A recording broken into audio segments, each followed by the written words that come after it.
Muy buenos días, tengan todos hermanos. Nuevamente les invito a abrir sus Biblias en Primera de Juan, capítulo 2, versículos del 1 al 2. Estaremos esta mañana viendo estos dos versículos para lo que es el sermón que tenemos preparado para este domingo.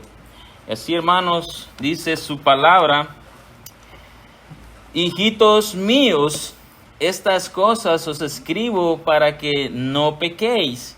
Y si alguno hubiere pecado, abogado tenemos para con el Padre, a Jesucristo el justo. Y Él es la propiciación por nuestros pecados, y no solamente por los nuestros, sino también por los de todo el mundo. Oremos.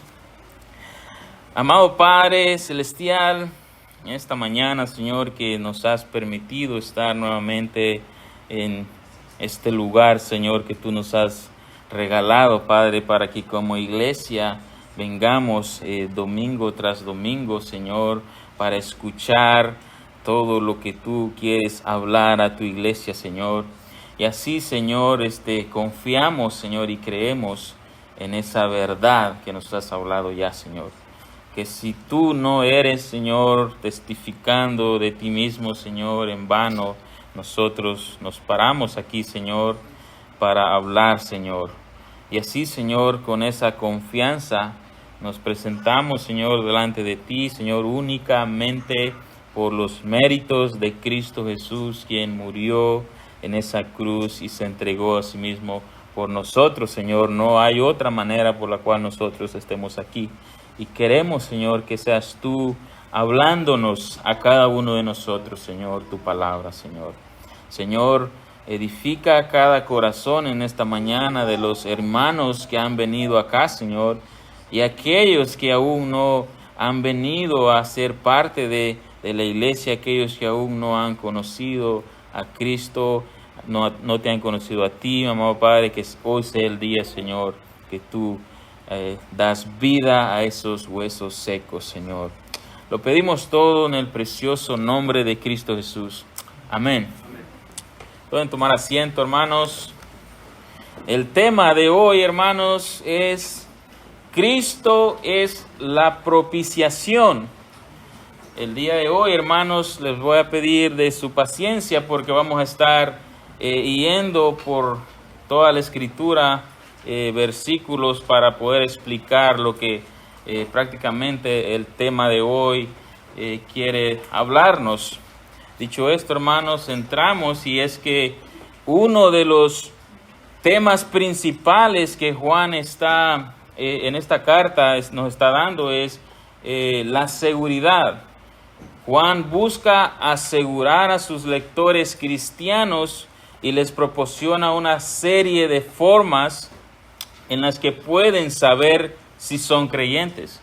Su método para asegurarse implica pasar por varios contrastes a lo largo de esta carta, y uno de los contrastes es que contrasta a los que caminan en luz con los que caminan en tinieblas. Lo vemos en los versículos 6 y 7 del primer capítulo. También contrasta los que dicen que no tienen pecado con los que confiesan sus pecados. Esto lo vemos en los versículos 8 y 10 del primer capítulo. También contrasta los que aman el mundo y los que no aman el mundo. Eso es más adelante en capítulo 2, 15 y 17. Contrasta a los que practican la justicia con los que practican el pecado. Lo vemos en el capítulo 3, del 1 al 10. También contrasta a los que creen en Dios y los que no creen. Los que creen en el Hijo y los que no creen en el Hijo. Y eso lo vemos en el capítulo 5, del 10 al 12. Eso es lo que viene haciendo Juan desde el principio de la carta, y seguirá haciendo por medio de esta carta, mostrando quiénes son cristianos y cómo deben vivir los cristianos. Y también por medio de esta carta los creyentes podrán identificar los falsos maestros o los anticristos. Entonces, dicho esto, hermanos, pasaremos al punto número 1, y ese lo vemos en el primer versículo, la primera parte, y es a evitar el pecado. Ese es el primer punto. Y dice así el versículo: hijitos míos, estas cosas os escribo para que no pequéis. Juan empieza a decir en este capítulo 2, después de todo lo que ha dicho anteriormente, hijitos míos, dirigiéndose a aquellos cristianos. Juan está utilizando una expresión paternal y afectuosa con los hermanos. Juan está expresando su cariño y su compasión. Juan ya era de edad muy avanzada. Cuando escribió esta carta, había pasado toda su vida en el ministerio, así que él escribe con esa autoridad paternal, con ese afecto paternal, no por la edad que él tenga de vida, sino por la cantidad de años que él tiene de conocer el amor de Dios, la cantidad de años que él ha experimentado el amor y la compasión que ha recibido de parte de Dios el Padre. Acordémonos que Juan era uno de los discípulos amados por el Señor, pero él no era amado porque fuera quizá más especial que los demás, o que él fuera más importante que los demás, porque Dios no hace excepción de personas, y lo dice Romanos 2:11, que Dios dice, porque no hay excepción de personas para con Dios. Entonces, la razón por la cual Juan recibió más afecto de parte de Dios era porque era uno de los discípulos más difíciles. Juan, junto con su hermano Jacobo, eran uno de los más difíciles, quien Jesús mismo puso por sobrenombre Boanerges, que esto significa hijo del trueno. Lo podemos ver en Marcos 3:17. Y esto se debía a su personalidad intensa que ellos tenían y extrovertida. Y en una ocasión, dice en el pasaje en Lucas 9:52 al 55, Jesús envió a unos mensajeros aquí a una ciudad de los samaritanos, a una aldea de los samaritanos, pero dice que estos samaritanos no quisieron recibirles. Entonces Juan y Jacobo, al ver que aquellos samaritanos no quisieron recibirle, le dijeron: Señor, ¿quieres que mandemos que descienda fuego del cielo y los consuma? Al instante Jesús les dijo, los reprendió y les dijo: ustedes no saben de qué espíritu son. Entonces, esos eran Juan y Jacobo, y esa es la razón por la cual Dios tenía más cuidado de ellos. No que Dios los amara más que a los otros, sino había una razón. Ellos tenían un temperamento extrovertido. Entonces, Jesús tenía más cuidado de ellos. Y ese amor que Juan ha experimentado, ese amor paternal, es el mismo amor que él está expresando a lo largo de esta carta. Y lo mismo que ha experimentado a lo largo de su vida cristiana. Y es el mismo amor que todos nosotros como cristianos debemos experimentar de Dios el Padre. Y es el mismo amor que nosotros debemos mostrar hacia los demás cristianos. Vemos aquí que este es un amor que exhorta, corrige y enseña. Este es el amor que Juan ha experimentado, y lo podemos ver en Hebreos 12,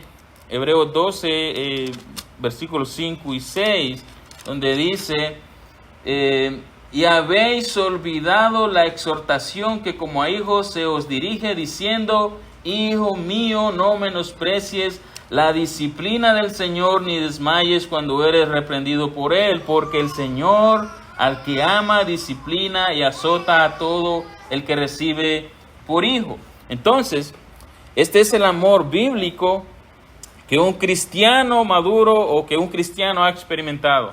Y este es el amor bíblico que un cristiano debe mostrar hacia los demás cristianos.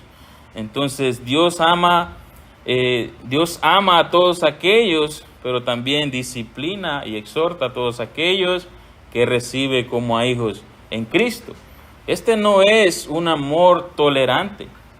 El amor porque el amor tolerante es el que todas las personas y todos nosotros queremos recibir muchas veces. Queremos recibir ese amor, que queremos ser amados, queremos ser aceptados en la iglesia, pero no queremos ser corregidos, no queremos ser exhortados. Entonces, no queremos que se nos hable del pecado, queremos que se nos hable de todo, pero menos del pecado que estamos cometiendo. Pero eso es imposible, hermanos, porque si hemos recibido aquel amor verdadero que el Padre nos ha mostrado, entonces nosotros debemos mostrar ese amor, pero cuando hay que corregir y exhortar al hermano por el pecado, es necesario hacerlo. Entonces, es lo que viene haciendo Juan desde el principio de la carta. Si vemos, Juan viene siendo claro y directo.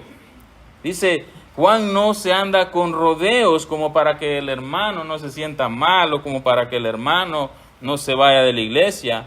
Obviamente debemos ser amables y compasivos, porque la Biblia dice en Romanos 12:15, debemos alegrarnos con los que se alegran, debemos llorar con los que lloran, pero el versículo nos dice que debemos pecar con los que pecan. Entonces, debemos corregirnos y amonestarnos los unos a los otros. Debemos tener ese afecto los unos por los otros. Debemos mostrarnos ese cariño los unos por los otros. Pero cuando el hermano está cayendo en pecado, es nuestra responsabilidad como cristianos maduros mostrar por la Escritura su pecado. Entonces, Juan les dice, hijitos míos, les amo mucho, les estimo mucho, pero tengo que decirles todo esto que les vengo diciendo. Entonces, la segunda parte del versículo les dice, estas cosas, ahí en primera de Juan, dice, estas cosas os escribo para que no pequéis. Dice Juan, todo esto que les he dicho, todo lo que les he venido diciendo desde el principio es por una razón, para que no pequéis. Entonces el apóstol Juan les dice, hijitos míos, les digo todo esto porque les amo, no quiero que nadie les engañe, no les estoy diciendo esto para que se desanimen y caigan más rápido en el pecado, al contrario, lo digo para que no pequen. Juan quiere aclarar aún más esto que ha venido diciendo desde el versículo 8, que si confesamos nuestros pecados, Él es fiel y justo para perdonarnos. Entonces, Él quiere aclarar esto porque no debemos confundir esto, pensar que bueno, como tengo alguien que es fiel y que es justo, y si yo le confieso, si peco, no pasa nada. Voy y peco, vengo y confieso. No funciona así, hermanos. Muchos podrían tomar estos versículos a conveniencia y creer que pueden vivir practicando el pecado. Total, soy pecador y Dios me entiende, que soy débil, pero si confieso, Él me perdona. No, hermanos, no es lo que Juan quiere enseñarnos. Lo que Juan está enseñando es que debemos ver nuestra condición pecaminosa y luchar arduamente contra el pecado, porque el verdadero cristiano no practica el pecado. El verdadero cristiano lucha contra el pecado. Y eso, los invito a que vayamos a Hebreos 10, 26 al 31. Hebreos 10, 26 al 31 dice, porque si pecaremos voluntariamente después de haber recibido el conocimiento de la verdad, ya no queda más sacrificio por los pecados, sino una horrenda expectación de juicio y de hervor de fuego que ha de devorar a los adversarios. El que viola la ley de Moisés por el testimonio de 2 o 3 testigos muere irremisiblemente. ¿Cuánto mayor castigo pensáis que merecerá el que pisoteare el Hijo de Dios y tuviere por inmunda la sangre por la cual fue santificado e hiciere afrenta al Espíritu de la gracia? Pues conocemos al que dijo, mía es la venganza, yo daré el pago, dice el Señor, y otra vez el Señor juzgará a su pueblo. Horrenda cosa es caer en manos del Dios vivo, dice el texto. Así que, hermanos, debemos, si hemos recibido el Evangelio, si hemos recibido esa verdad que Juan nos está mostrando desde el versículo 1 de Primera de Juan, entonces, si después de haber recibido, escuchado el Evangelio, que Cristo murió por nuestros pecados, que fue sepultado, que resucitó al tercer día, si tú has recibido este Evangelio, esta verdad y sigues voluntariamente pecando, dice el texto, o sea, no hay otro sacrificio por la cual puedas ser salvo. No hay otro Evangelio por la cual Dios pueda rescatarte. Si estás menospreciando el único sacrificio por el cual Dios puede salvarte, dice el texto que no hay otro sacrificio. Y dice el versículo 7 que lo que queda es, dice, una horrenda expectación de juicio y de hervor de fuego que ha de devorar a los adversarios. Si has recibido la verdad del Evangelio y afirmas creer esta poderosa verdad, pero sigues pecando voluntariamente, arrepiéntete porque estás pisoteando, dice el texto de Hebreos 10, estás pisoteando al Hijo de Dios y estás teniendo por inmunda la sangre del pacto por la cual puedes ser santificado. Es un llamado, hermanos, a todos nosotros como cristianos a evitar el pecado. Por eso Juan dice, hijitos míos, les escribo para que no pequéis. Evitemos el pecar, hermanos, en toda manera posible. Debemos luchar arduamente contra el pecado. Y Juan, inspirado por Dios, nos dice esta mañana, hijitos míos, no pequen, porque debemos ahora que hemos sido cristianos, ahora que somos cristianos, debemos decidir voluntariamente, ya que hemos sido perdonados, dejar el pecado, alejarnos del pecado, porque Cristo, acuérdate hermano, Cristo voluntariamente tomó nuestros pecados y subió a la cruz del Calvario por nosotros, por amor a nosotros. Filipenses 2:6 dice que Cristo, el cual existía en forma de Dios, no consideró a ser igual a Dios como algo de que aferrarse, sino que se despojó a sí mismo, tomando forma de siervo, haciéndose semejante a los hombres, y hallándose en forma de hombre, se humilló a sí mismo, haciéndose obediente hasta la muerte y muerte de cruz, para salvarnos a ti y a mí, siendo nosotros, como hemos cantado, rebeldes y pecadores. Y así, hermanos, pasamos al punto número 2, que es Jesucristo, nuestro abogado.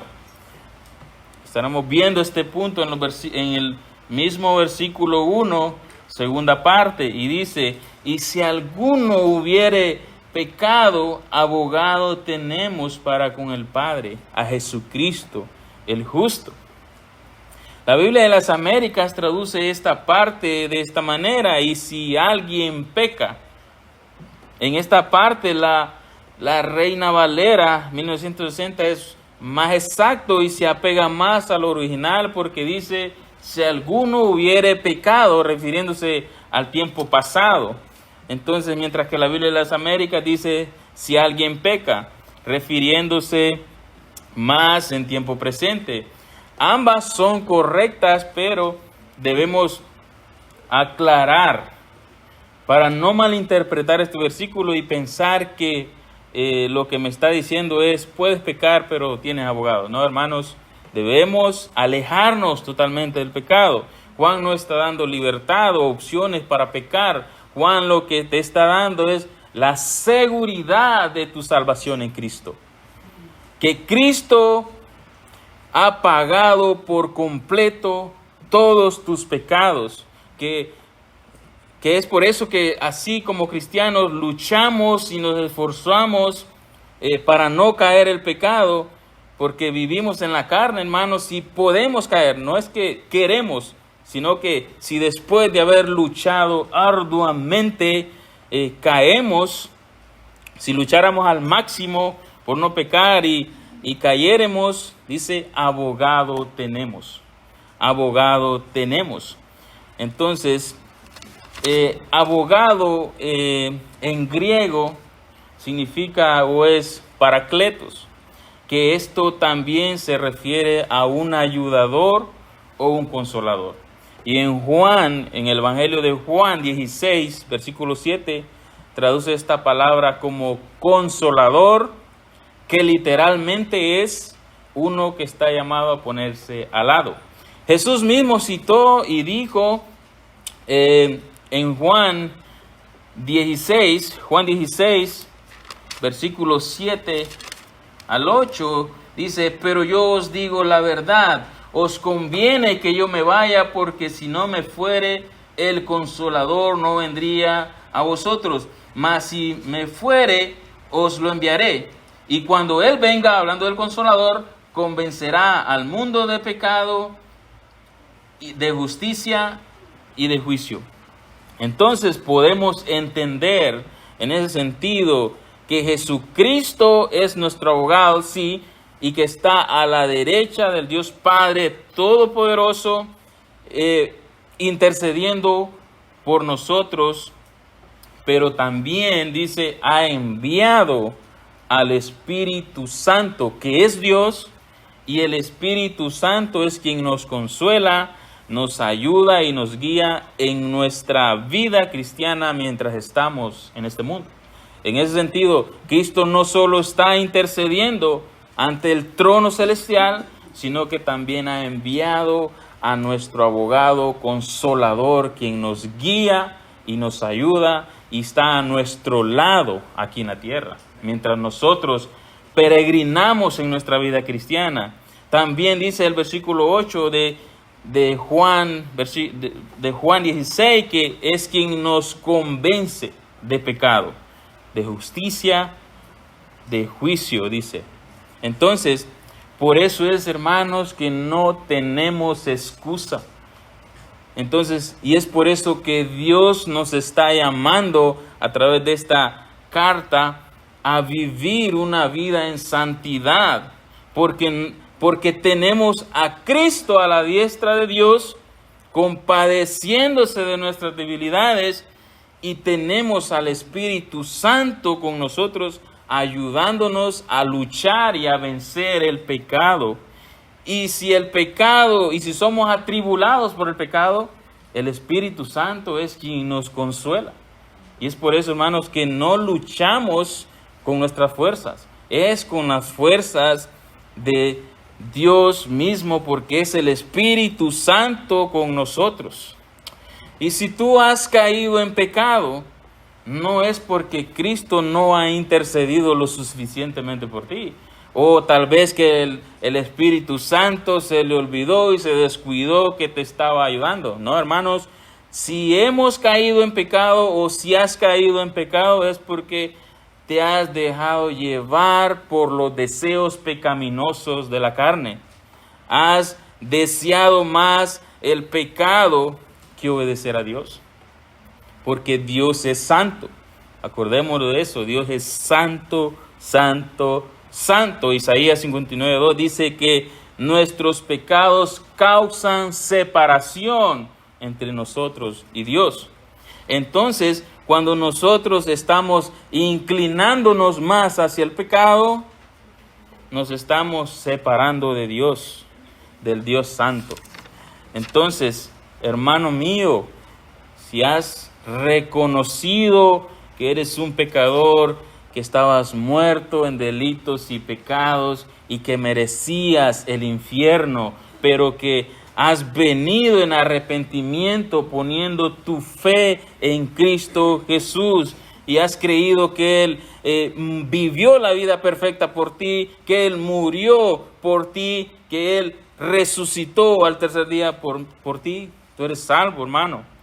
Porque seguramente, y puede pasar, después de haber creído el Evangelio, después de haber sido cristiano, verdaderamente cristiano, y haber vivido un tiempo en la iglesia, en comunión con los hermanos, has caído en pecado y has vuelto a hacer quizá aquellas cosas que hacías antes en el mundo. Entonces es ahí, hermano, donde Satanás al instante llega a tu mente y comienza a susurrar y tú mismo comienzas a decirte: no soy digno de ti, Señor, merezco ser condenado, merezco el infierno, no merezco ser tu hijo. Para de escuchar a tu mente y corre a Cristo, porque Apocalipsis 12:10 dice que Satanás acusa de día y de noche a los escogidos del Señor. De día y noche Satanás acusa a los cristianos.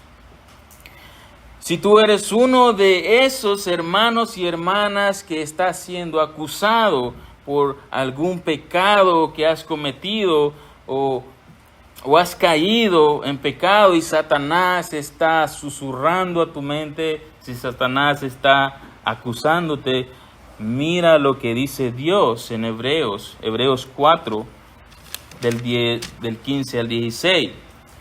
Hebreos 4, 15 y 16. Porque no tenemos un sumo sacerdote que no pueda compadecerse de nuestras debilidades, sino uno que fue tentado en todo, según nuestra semejanza, pero sin pecado. Acerquémonos pues confiadamente al trono de gracia para alcanzar misericordia y hallar gracia para el oportuno socorro. Este es el mandato que Dios te da. Dios directamente te dice, no es una sugerencia, sino que Dios te dice: acércate a mi trono, acércate confiadamente a mi trono de gracia y harás misericordia y socorro. Romanos 8:1 dice: ahora pues ninguna condenación hay para los que están en Cristo.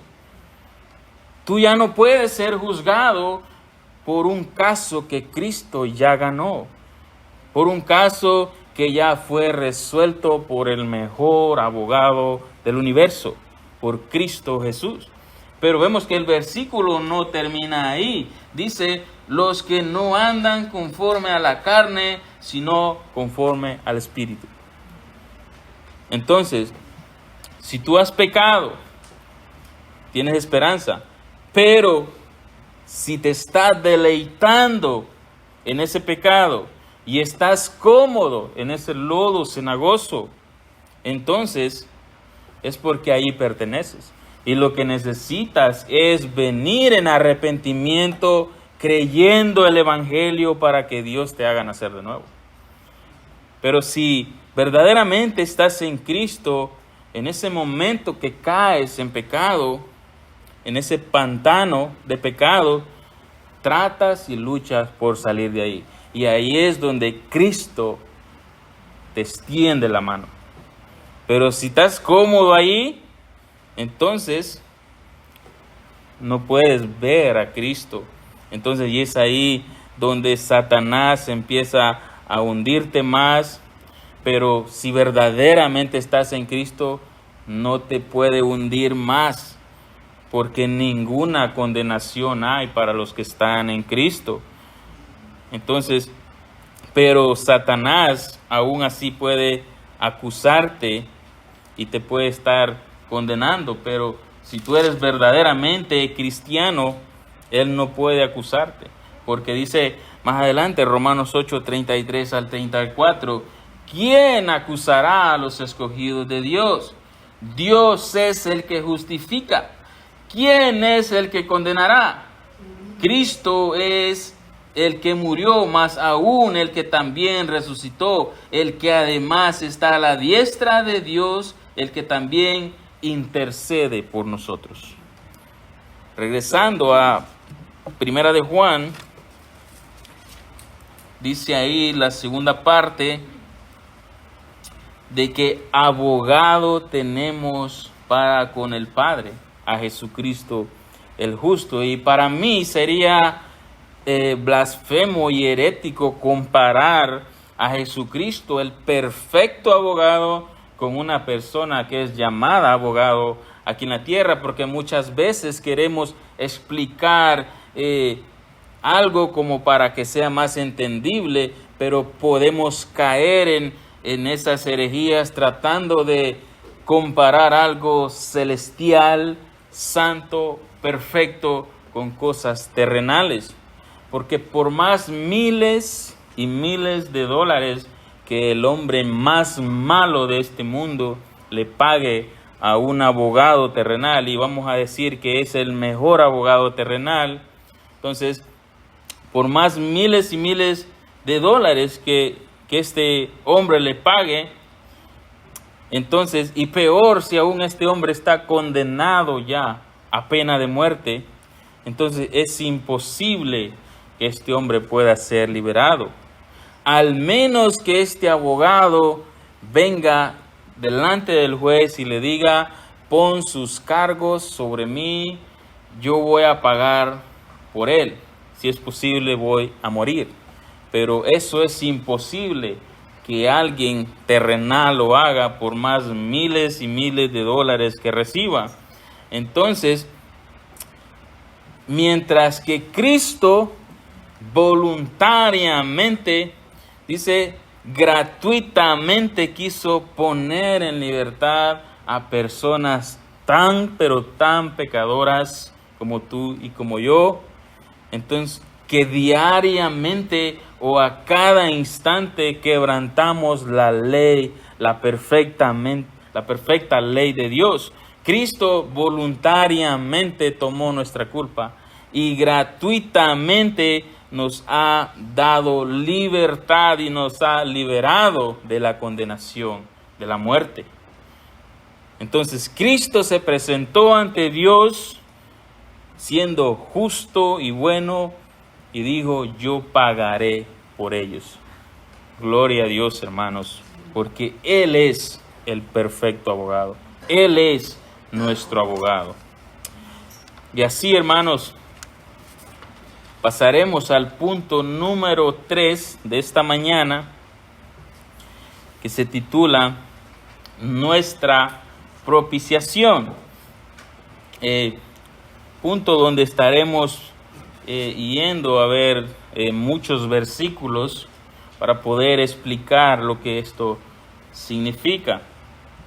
Dice el versículo, y Él es la propiciación por nuestros pecados, y no solamente por los nuestros, sino también por los de todo el mundo. Dice, Él es la propiciación por nuestros pecados. ¿Qué significa propiciación? Esto significa satisfacción. Esto significa satisfacción o apaciguamiento. Pero quiero que vayamos un momento al Antiguo Testamento para ver cómo funcionaba esto en el Antiguo Pacto. Y vamos a ir a Éxodo 25, del 17 al 22.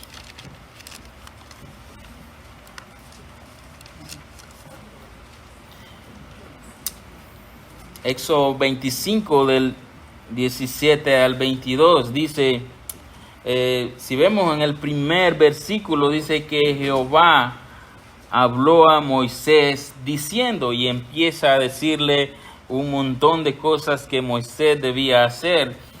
Entonces, pero llegando al versículo 17, le dice, y harás un propiciatorio de oro fino, cuya longitud será de 2 codos y medio, y su anchura de codo y medio.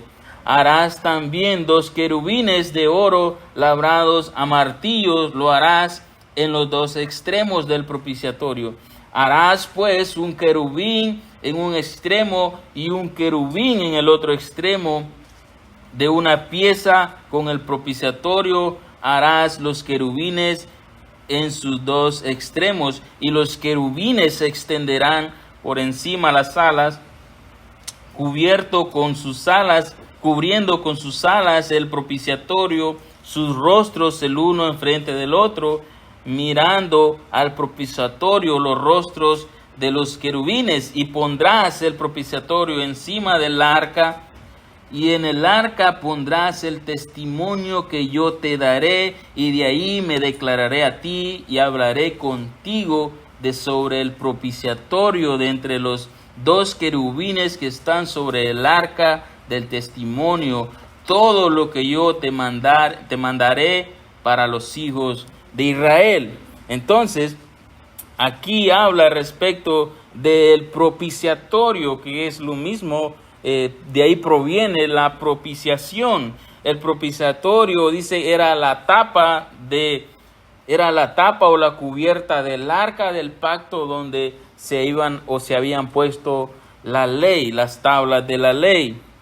Por eso es que el arca del pacto era prácticamente lo más importante, podríamos decir, en el antiguo pacto o en el Antiguo Testamento, porque era el lugar donde Dios se revelaba, dice, y hablaba al pueblo de Israel, dice el versículo 22. Es ahí donde la presencia de Dios descendía, y sobre el propiciatorio hablaba al pueblo de Israel.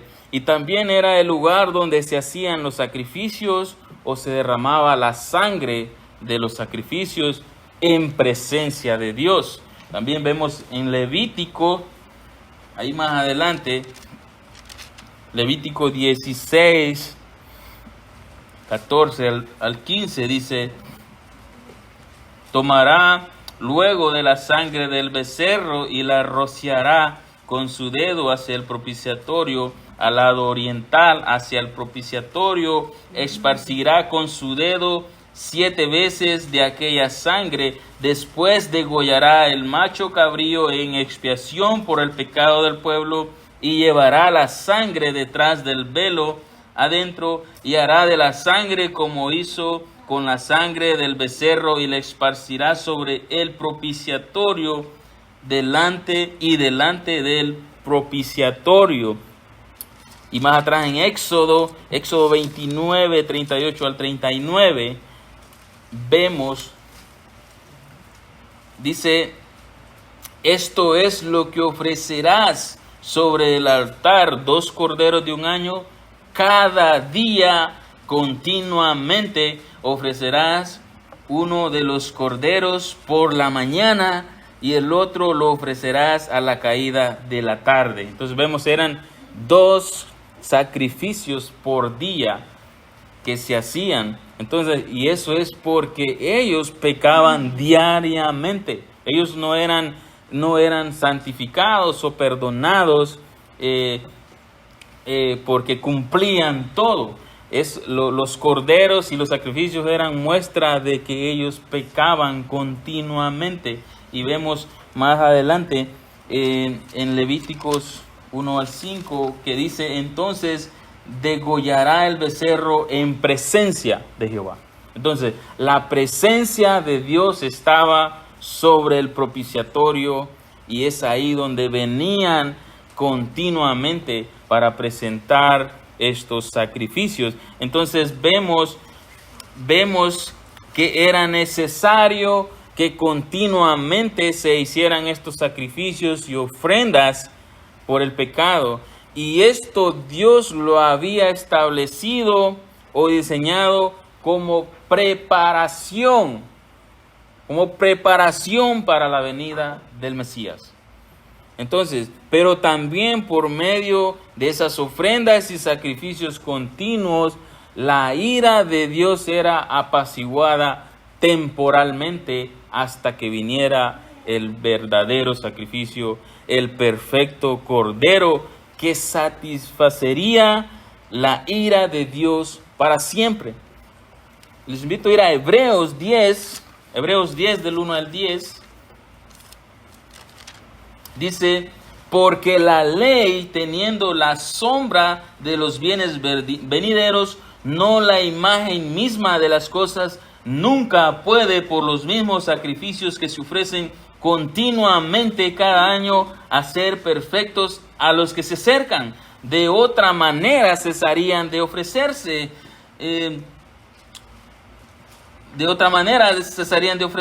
Pues los que tributan este culto limpios una vez no tendrían más conciencia de pecado. Pero en estos sacrificios cada año se hace memoria de los pecados.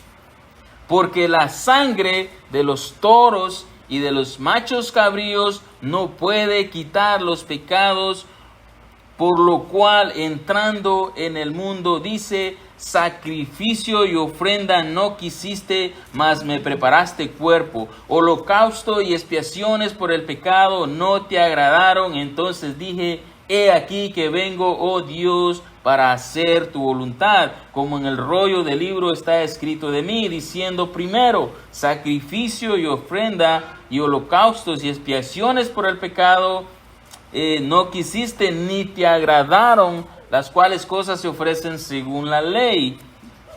Y diciendo luego, he aquí que vengo, oh Dios, para hacer tu voluntad. Quita lo primero para establecer lo último. En esa voluntad somos santificados mediante la ofrenda del cuerpo de Jesucristo, hecha una vez y para siempre. En el versículo 4 vemos que dice, porque la sangre de los toros y de los machos cabríos, dice, no pueden quitar los pecados. ¿Y por qué no pueden quitar los pecados? Pues nunca pueden quitar nuestros pecados porque nosotros somos humanos, no somos toros, no somos animales. Por eso es de que Dios preparó cuerpo para su Hijo unigénito. De la misma manera que hemos leído en Éxodo 25, 17 al 22, que Dios especificó cómo debía ser el propiciatorio, cómo debía estar hecho esa tapa donde estaría la ley, así como Dios especificó con detalles donde se derramaría la sangre de aquellos corderos. De la misma manera Dios preparó el cuerpo de su propio Hijo. Dice, Dios preparó un cuerpo, porque dice aquí, mas me preparaste cuerpo. Entonces, porque sobre Cristo, ese cuerpo humano perfecto, fue que Dios el Padre puso sobre él nuestro pecado y traspasó a su propio Hijo en todo su furor de su ira. Porque por eso es que en el Evangelio de Juan 1:29 dice que Juan el Bautista, cuando vio a Cristo venir, dijo, he aquí el que quita el pecado del mundo. Porque no hay otra forma por la cual una persona pueda estar en paz con Dios, solamente por el sacrificio de su Hijo, solamente por el Hijo que se humanó para satisfacer la ira de Dios en su totalidad. Hermano, Dios no está triste por tu pecado. Dios no, como muchos enseñan, que Dios es un viejito, pelo blanco, barba blanca, que se pone triste y melancólico porque nosotros no hacemos lo que Él dice en su palabra. Hermano, Dios no está triste. Dice Salmo 7, versículo 11 al 13, dice que Dios es juez justo Y dice, y él está airado contra el impío todos los días. Dice, si no se arrepiente, él afilará su espada, armado tiene ya su arco y lo ha preparado. Asimismo ha preparado armas de muerte y ha labrado saetas ardientes. Dios no está triste porque estás pecando. La Biblia dice que Dios está airado. Romanos 1, 18 al 20 dice, porque la ira de Dios se revela desde el cielo contra toda impiedad e injusticia que retienen con injusticia la verdad, porque lo que de Dios se conoce les es manifiesto, pues Dios se lo manifestó, porque las cosas invisibles de Él, su eterno poder y su deidad, se hacen claramente visibles desde la creación del mundo, siendo entendidas por medio de las cosas hechas, de manera que no tenemos excusa. No hay nadie aquí que tenga excusa de no conocer a Dios, porque domingo tras domingo se predica el Evangelio, se predica la verdad que ya hemos visto en Primera de Juan.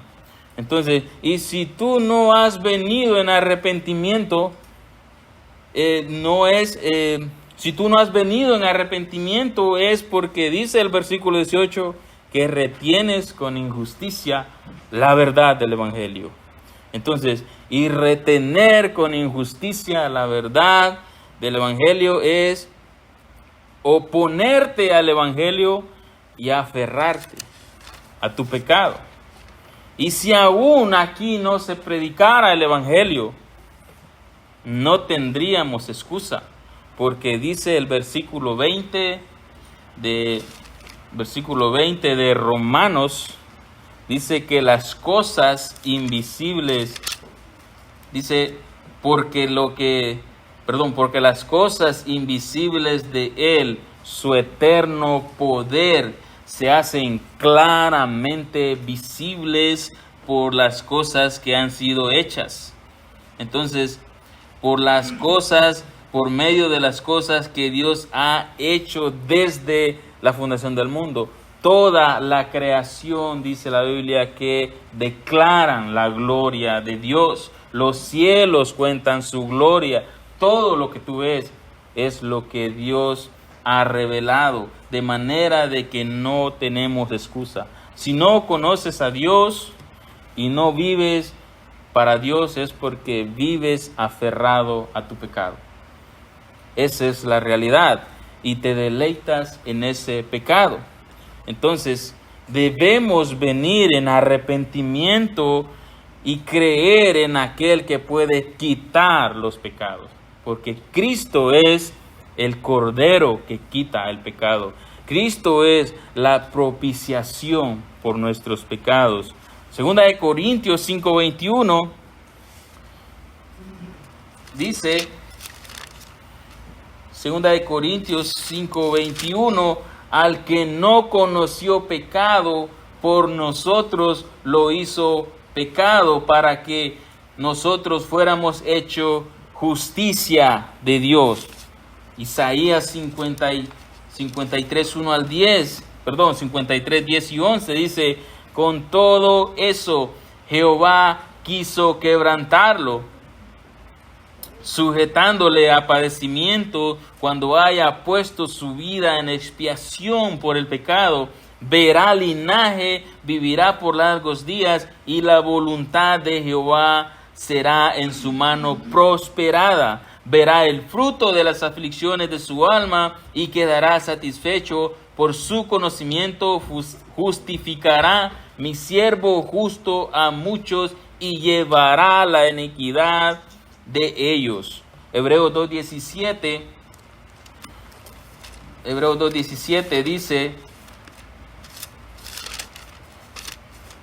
dice, por lo cual debía ser en todos semejante a sus hermanos. ¿A cuáles hermanos? Aquellos que han creído el Evangelio. Entonces, Dice, debía ser semejante a sus hermanos para venir a ser misericordioso, fiel, sumo sacerdote en lo que a Dios se refiere, para expiar los pecados de todos, para expiar los pecados del pueblo, de todos aquellos que vienen en arrepentimiento y creen en Él. Romanos 3:24 también dice, Romanos 3:25 dice, a quien Dios puso como propiciación por medio de la fe en su sangre para manifestar su justicia a causa de haber pasado por alto en su paciencia los pecados pasados. Hebreos 9:15 dice también, Hebreos 9:15, así que por eso es mediador de un nuevo pacto para que interviniendo muerte para la remisión de las transgresiones que había bajo el primer pacto, los llamados reciban la promesa de la herencia eterna. Y más atrás en el versículo 12 dice, y no por sangre de machos y de toros cabríos, ni de becerros, sino por su propia sangre entró una vez y para siempre en el lugar santísimo, habiendo obtenido eterna redención por nosotros. Entonces vemos aquí claramente cómo Cristo ha propiciado, ha apaciguado la ira, ha satisfecho la ira de Dios para siempre. Entonces, en algunos versículos hemos mencionado respecto de la expiación. Entonces, la expiación no es lo mismo que propiciación, pero van juntas, van de la mano. Entonces, porque expiación es quitar los efectos del pecado, es quitar la condenación por causa de haber pecado. Entonces, Cristo recibe el castigo que nosotros merecíamos y ya no hay más condenación. Ya no hay más condenación contra nosotros los que hemos creído por fe en Cristo y hemos sido salvos. Por eso Romanos 8:1 dice, ninguna condenación hay para los que están en Cristo. Y la propiciación, dice, la propiciación es que Dios ya no está airado contra el pecador arrepentido, porque el sacrificio de Cristo apaciguó la ira de Dios contra aquellos que verdaderamente han creído. Si tú has creído en Cristo, si tú has venido en arrepentimiento, Cristo ha apaciguado la ira de Dios que habla en Salmo 7. Dios ya no está airado todos los días contigo, únicamente porque Cristo tomó sobre él el castigo que Dios iba a poner sobre ti. Entonces, la expiación se relaciona directamente con la misericordia de Dios, porque no nos da la condenación que sí merecemos, pero Cristo ya pagó el precio. Y la propiciación se relaciona directamente con la gracia de Dios, porque nos da la bendición que no merecemos. El Padre ama la obediencia perfecta de su Hijo, y ahora por fe en Cristo el Padre nos ama con el mismo amor que ama a su Hijo. Por eso dice Efesios 2, 1 al 9. Efesios 2, 8 y 9 dice, porque por gracia habéis sido salvos por medio de la fe, y esto no de vosotros, pues es don de Dios, no por obras, para que nadie se gloríe. Entonces vemos que es un regalo de Dios que Cristo ganó para nosotros, por su obediencia y por su muerte y resurrección. Entonces, Ese es el regalo que hemos recibido porque no lo merecíamos. Entonces, en esto consiste la propiciación, en que Dios ya no está airado contra el pecador arrepentido, porque Cristo ya ha sido propicio por nosotros. Entonces ahora hay un cambio de actitud hacia nosotros de parte de Dios. Y esto solo puede ser posible el sacrificio de Cristo, satisfaciendo la ira de Dios contra aquellos que han creído el Evangelio y ahora son salvos. Entonces, ya la ira de Dios ha sido apaciguada y satisfecha a su totalidad. Ahora el Padre puede amarnos de la misma manera que ama a su Hijo, con ese amor complaciente. Ahora, hermanos, que hemos escuchado esto, qué significa la propiciación, y ahora que sabemos que Cristo es nuestra propiciación, la pregunta sería, y debemos contestarnos a nosotros con certeza, si verdaderamente Cristo es nuestra propiciación, si verdaderamente Cristo ha apaciguado aquella ira de Dios que tenía contra nosotros por causa de nuestro pecado.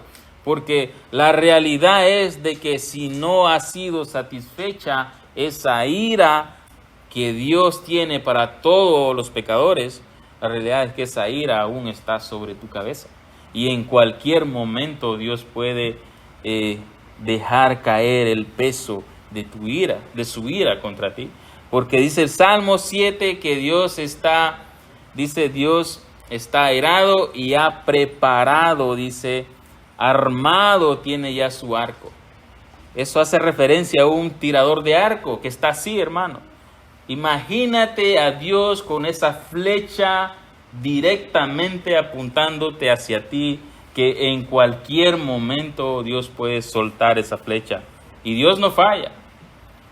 Dios, si dice voy a soltar esta flecha, Él la va a soltar sobre ti y no hay manera que seas librado.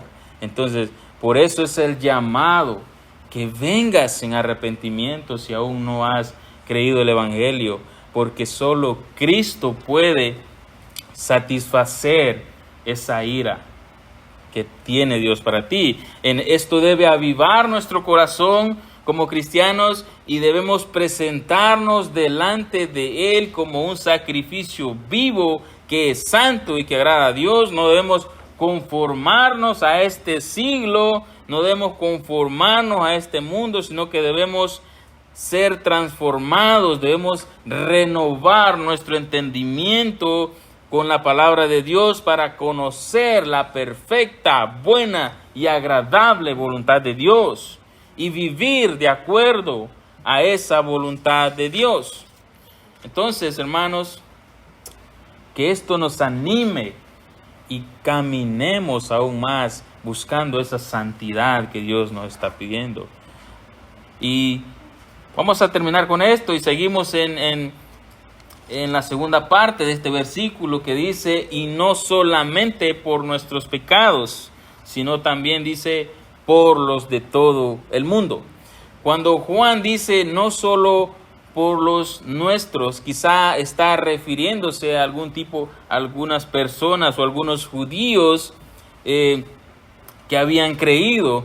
Y es que para un judío era imposible que un gentil o alguien que no fuera parte de la nación de Israel alcanzara la promesa del Mesías prometido. Por eso Juan, en el Evangelio de Juan, en Juan 1, del 11 al 12, dice, a los suyos vino, pero los suyos no lo recibieron, mas a todos los que le recibieron les dio potestad de ser hijos suyos. Entonces, por eso es que Juan dice, Cristo es la propiciación, no solo por nuestros pecados, y no solamente por los nuestros, sino que por los de todo el mundo.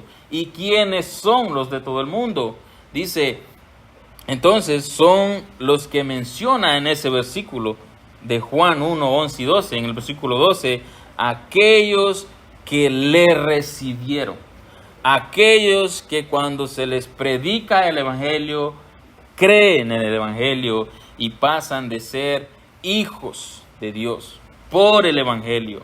Entonces, esos son los que Juan está diciendo. Debemos entender bien este versículo de primera de Juan 2:2, porque aquí no está diciendo que todas las personas a nivel mundial se van a salvar. Lo que Juan está diciendo aquí, que cualquier persona en cualquier parte del mundo que escuche el mensaje del Evangelio y lo crea, él puede ser salvo y que Cristo puede ser su propiciación. No está hablando del mundo entero, del mundo en general, no está diciendo que todos se van a salvar, está diciendo todo aquel que crea en cualquier parte del mundo, no importa la raza, no importa el color, si cree el Evangelio será salvo, porque Cristo realmente pagó el castigo por aquellos que verdaderamente se arrepienten de sus pecados y creerán. Para aquellos que creen, para aquellos que Dios ha escogido desde la fundación del mundo, para aquellos que Cristo satisfació a plenitud la ira de Dios eternamente, porque la muerte de Cristo tuvo valor ilimitado e infinito, porque Él es Dios santo. La satisfacción y expiación verdaderas se hacen posibles solo para aquellos que creen. Entonces, hay varios textos que indican que Cristo murió por todo el mundo, como primera de Juan 1:29, por ejemplo, Juan 3:16 también, y entre otros pasajes que hablan de que Cristo murió por el mundo. Entonces, pero estos pasajes deben entenderse como referencia a la humanidad en general, de manera que cuando dice mundo, esto indica la esfera.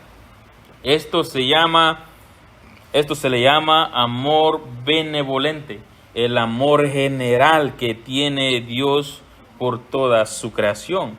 Y en ese sentido podemos ver que Cristo ha proporcionado una propiciación temporal y breve para el mundo entero. Pero ese apaciguamiento o esa satisfacción temporal va a terminar un día. Y ahí es cuando aquellos que se les ha ofrecido el Evangelio, que se les ha ofrecido el perdón de pecados, pero que no han querido recibir ese perdón de pecados, es ahí donde ellos se les va a terminar esa propiciación temporal y van a tener que pagar ellos mismos por su pecado. Y dice Romanos 6:23 que la paga del pecado es la muerte. Entonces, ya que sabemos que Cristo no solo es la propiciación por nosotros, los que estamos aquí, entonces, sino que también es la propiciación para aquellos que están afuera, puede ser en esta ciudad, o aquellos que están en el trabajo, mis compañeros de trabajo. Entonces, es mi responsabilidad predicar el Evangelio a todos. Y no es que Dios va a salvar a todos aquellos que yo les predique, pero estoy seguro y convencido que Dios va a salvar a aquellos por quien sí murió verdaderamente. Nosotros no sabemos por quiénes murió Cristo, no sabemos quiénes son los que se van a salvar, no debemos preocuparnos por eso. Lo que debemos saber es que si tú has creído el Evangelio, entonces Cristo murió por ti y estabas en su mente desde antes de la fundación del mundo, dice Efesios 1:4, y eso debe causar sumo gozo.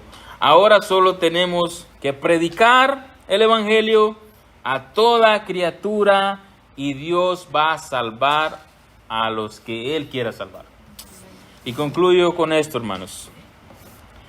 Ya que hemos entendido que aquel propiciatorio en el antiguo pacto que Dios ordenó a Moisés con lujos y detalles era el lugar donde era el lugar donde descendería Dios con su presencia a hablar a su pueblo. Entonces, entendiendo eso, hermanos, podemos ver en Hebreos 1, versículo 1 al 3, dice: Dios, habiendo hablado muchas veces y de muchas maneras en otro tiempo a los padres por los profetas, en estos postreros días nos ha hablado por el Hijo, a quien constituyó heredero de todo y por quien asimismo hizo el universo, el cual, siendo el resplandor de su gloria y la imagen misma de su sustancia, y quien sustenta todas las cosas con la palabra de su poder, habiendo efectuado la purificación de nuestros pecados por medio de sí mismo, se sentó a la diestra de la majestad en las alturas. Entonces, ahora en el nuevo pacto, Dios nos habla por el Hijo. En el antiguo pacto, Dios descendía a ese propiciatorio y ahí era donde Él hablaba al pueblo. Pero en el nuevo pacto, Dios nos habla por medio de Jesucristo, quien es la propiciación por nuestros pecados. Él es la propiciación y debemos derramar nuestra vida sobre Cristo, porque Él es esa propiciación. Entonces debemos derramar nuestra vida sobre Él, presentarnos delante del Padre como sacrificios vivos en Cristo y ser ese olor fragante que sube a la presencia de Dios por medio de Cristo, que hizo ese sacrificio una vez y para siempre. Oremos, hermanos. Gracias, Señor, te damos por esta preciosa mañana, Señor, que nos has permitido, Señor, escuchar tu palabra, Señor. Señor, te pedimos, Señor, que podamos, Señor, ver a Cristo, Señor, y acercarnos a Él confiadamente, Señor, porque Él es quien se compadece de nuestras debilidades, Señor. Él es el sumo sacerdote quien se hizo semejante a nosotros en nuestra humanidad para llevar esos pecados que nosotros cometemos continuamente, Señor. Gracias te damos, Señor, por Cristo en la cruz del Calvario, propiciando esa ira que tú tienes para todos nosotros, pero que en Cristo ha sido quitada, ha sido satisfecha, Señor, y ahora podemos ser llamados hijos tuyos en Cristo, en el Cordero perfecto, el que quita el pecado del mundo. Gracias te damos una vez más, Señor, y te lo pedimos en el precioso nombre de Cristo Jesús. Amén. Amén.